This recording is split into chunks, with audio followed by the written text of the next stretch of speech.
Hi, my name is Christian Bullis. I'm the owner and director of Senior Home Care by Angels here in London, Ontario. I'm also the host of the Savvy Senior Show. You can check out our webpage and some of the shows that we've had on am980.ca.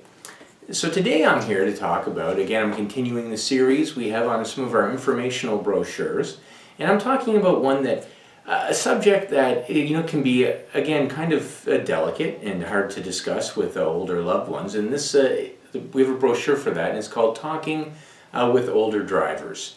And in our culture in North America, it's really based on the automobile and the idea of the freedom of movement, that we can get up and go wherever we want, whenever we want.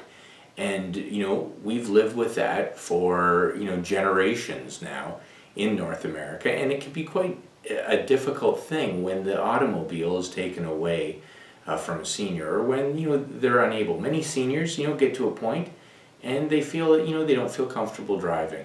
A lot of seniors limit their driving to specific times during the day. Sometimes night driving can be difficult due to vision concerns. I think we all find as we age, I know I do, that sometimes night driving, the glare of lights from oncoming cars or streets can cause limited and reduced visibility, and that can be exacerbated as you get older. So those are things to consider. A lot of seniors, as they say, hang up the keys voluntarily. As they get older, they may not feel comfortable driving any longer, but sometimes there's some seniors who may need who don't necessarily willingly hang up those keys, and they potentially could be a danger to themselves and to others. So, if you have concerns about a loved one who's driving, this brochure is a great start, because again, it's a delicate subject on how to talk. So, in this brochure that we have, and again, you can get this online at our website at seniorhomecarelondon.com. There is a link to it in the description box of this video. In here we have some home assessments, some safety precautions. For example, warning signs. Reaction time is one of the most crucial functions of safe driving, and this is something that does slow with age. So, there are things that you can take to enhance and to mitigate the risks, such as increasing the distance between the car in front of you, so that for your reaction time for a sudden stop, you're giving yourself more room. Quite frankly, that's a great strategy for someone to use at any age, and many of us, many people do follow too close, and that can certainly cause issues. So again, that's just really good practice.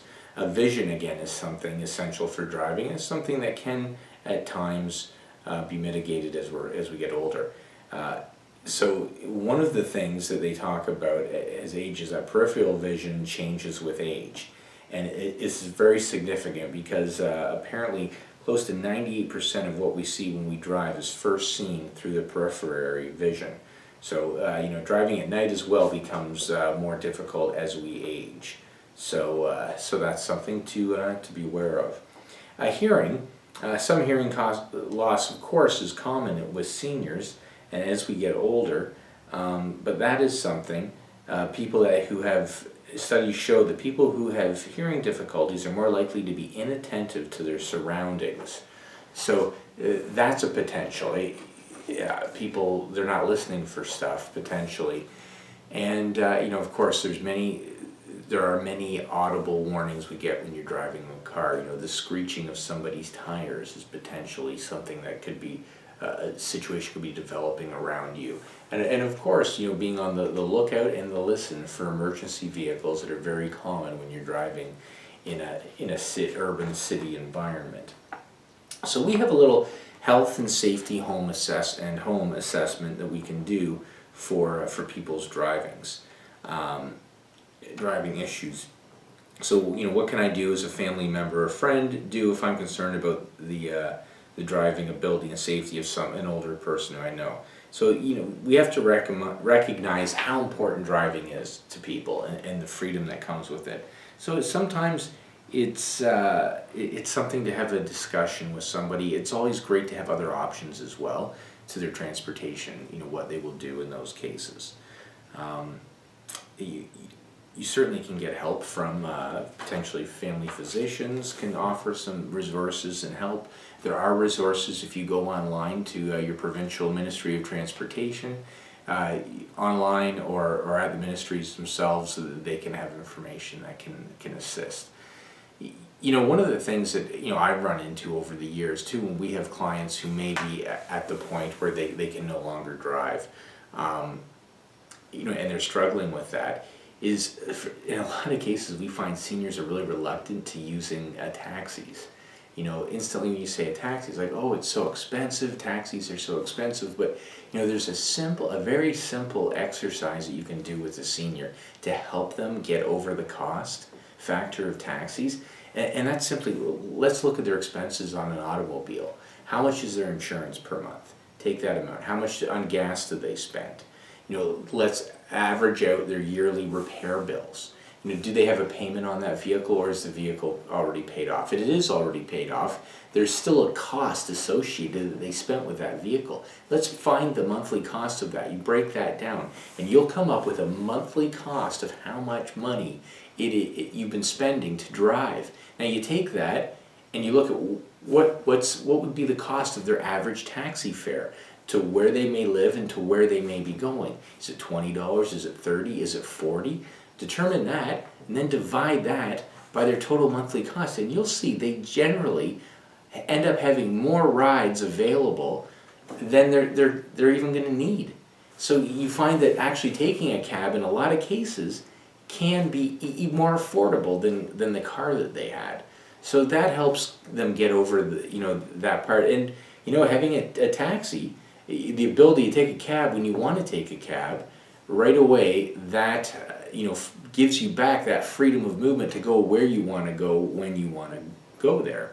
As well, there are some great services that provide reasonable transportation.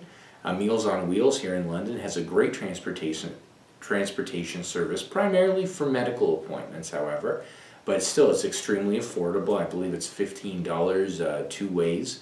So, that's much more affordable than any cab ride you get. So, there's different options like that. Of course, there's family and there's other things. But if you have a loved one and you're concerned about their driving and their safety, again, this brochure offers some great strategies and tips on how to address that conversation with them. So please feel free again to go to our website, and you can download a copy of this, or you can contact us directly, and I'd be happy to send you a copy. So have a great day, and again, if you found this video helpful in any way, please like, share, subscribe, and tune in again, and we'll be happy to provide you some more information in the near future. Have a great day. Thank you.